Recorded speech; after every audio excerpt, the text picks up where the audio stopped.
Hello everyone, अस्सलाम वालेकुम, good evening. मैं आ चुका हूं और आज के इस वीडियो में हम डिटेल में जानेंगे कि जो हम बकरियों को पीपीआर लगाते हैं वैक्सीन, तो उसके पीछे क्या प्रोसेस रहता है और वैक्सीन लगाने का जो सही तरीका है एक्चुअल कैसे लगाना चाहिए, क्या क्या प्रोसेस होता है।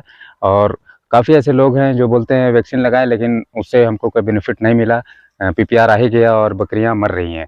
तो क्या रीज़न होता है इसके पीछे, जो वैक्सीन लगाते हैं तो वो प्रॉपर तरीके से वर्क नहीं कर पाता है। तो ये सब कुछ हम पूरे डिटेल में एक्सप्लेन करने वाले हैं, तो हमारे साथ वीडियो में बने रहिए।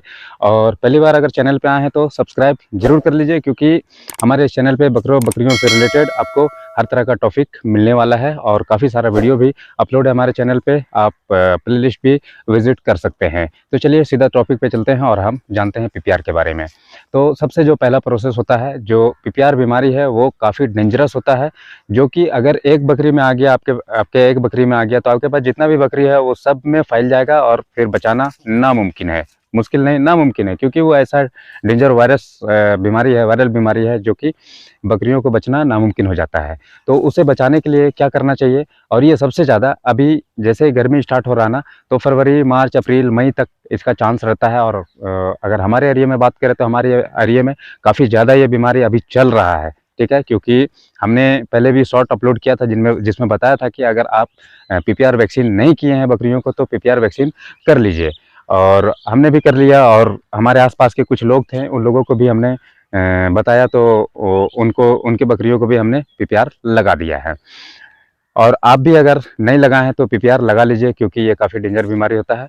अब जानते हैं इसका प्रोसेस, कैसे इसको सही तरीका क्या है पीपीआर वैक्सीन लगाने का, जिससे कि वो प्रॉपर तरीके से वर्क कर सके। तो सबसे जो पहला प्रोसेस होता है वो ये होता है कि जब भी आप स्टोर से इसे लेने जाएं, मेडिकल स्टोर से, तो आपको देखना है कि वो प्रॉपर तरीके से कोल्ड चेन मेंटेन है कि नहीं। यानी जो उसका टेम्परेचर होता है 2 डिग्री सेल्सियस से कम नहीं और 8 डिग्री सेल्सियस से ऊपर नहीं, यानी जो मीडियम का होता है, जमना भी नहीं चाहिए और गर्म भी नहीं होना चाहिए।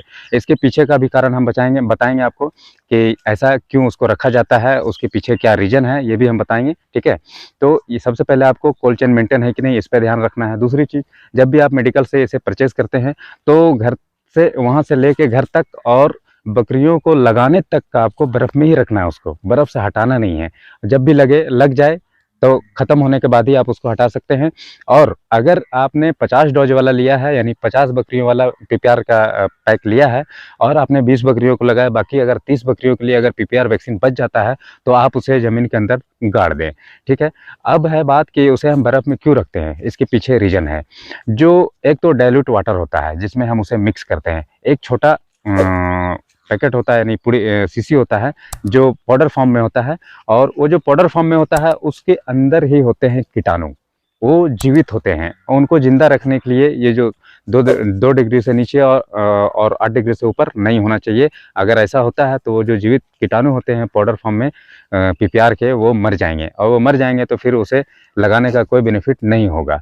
ठीक है, तो इसलिए हमें उसे बर्फ़ में ही रखना चाहिए। अब उसे लगाने का जो सही तरीका है वो ये है कि जब भी लगाएं तो 12 घंटा पहले, 24 घंटा पहले, 36 घंटा पहले आप अपनी बकरियों को डिवर्मिंग कर लें। डिवर्मिंग करने का सही तरीका क्या है वो हमने कई वीडियो में बता चुका है, और अगर आपको पता नहीं है तो हमारे प्लेलिस्ट चेक कर सकते हैं जाके, वहाँ पे आपको बहुत सारा वीडियो मिल जाएगा डिवर्मिंग से रिलेटेड, तो आप उसे देख सकते हैं। लेकिन पीपीआर वैक्सीन लगाने से पहले या कोई सा भी वैक्सीन बकरियों को देने से पहले आप डिवर्मिंग जरूर करें। 12 घंटा पहले, 24 घंटा पहले, 36 घंटा पहले। अगर 1 डेढ़ महीना पहले किए हैं डिवर्मिंग और अभी आप वैक्सीन लगा रहे हैं तो भी ताज़ा डिवर्मिंग एक बार आपको कर लेना है, तभी वो प्रॉपर तरीके से वर्क कर पाएगा।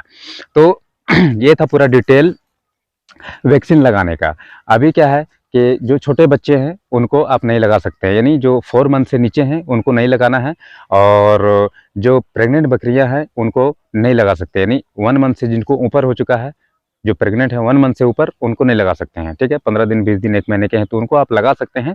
और उससे भी ज़्यादा सावधानी आपको रखना है कि पीपीआर वैक्सीन लगाने से पहले, या कोई सा भी वैक्सीन, पीपीआर हो, ईटी हो, एफएमडी हो, टीटी हो, कोई सा भी वैक्सीन हो, वैक्सीनेशन करने से पहले बकरियों को आप चेक कर लीजिए कि वो अच्छी तरीके से स्वस्थ हैं कि नहीं है। किसी भी तरह का उनके अंदर कोई बीमारी नहीं होना चाहिए, यानी सर्दी, जुकाम, बुखार, किसी भी तरह का कोई प्रॉब्लम, बिल्कुल फ्रेश क्लीन एकदम रहें बकरियां, तभी आप उनको वैक्सीन लगाएं। ठीक है। उसके अलावा जब भी आप वैक्सीनेशन करते हैं तो आपको कोशिश करना है, ध्यान रखना है कि थोड़ा ठंडे जगह पे उन लोगों को रखिए 2-4 घंटे तक, क्योंकि वैक्सीन लगने के बाद बकरियों को ज़्यादा 99% चांस रहता है फीवर आने का, और आता भी है, लेकिन उससे कोई दिक्कत होने वाला नहीं है। आप बिल्कुल बिंदास रहें, वो ऑटोमेटिक फिर ठीक हो जाते हैं। ठीक है। तो ये था आज का हमारा पीपीआर पे इन्फॉर्मेशन। तो आप लोगों को कैसा लगा आप हमें कमेंट करके ज़रूर बताएं, और इससे रिलेटेड अगर आप लोगों के मन में कोई सवाल हो तो आप कमेंट करके पूछ सकते हैं हमसे, हम कोशिश करेंगे आपके सवाल का जवाब देने का। तो फिर मिलते हैं अगले वीडियो में, तब तक के लिए अल्लाह हाफिज़।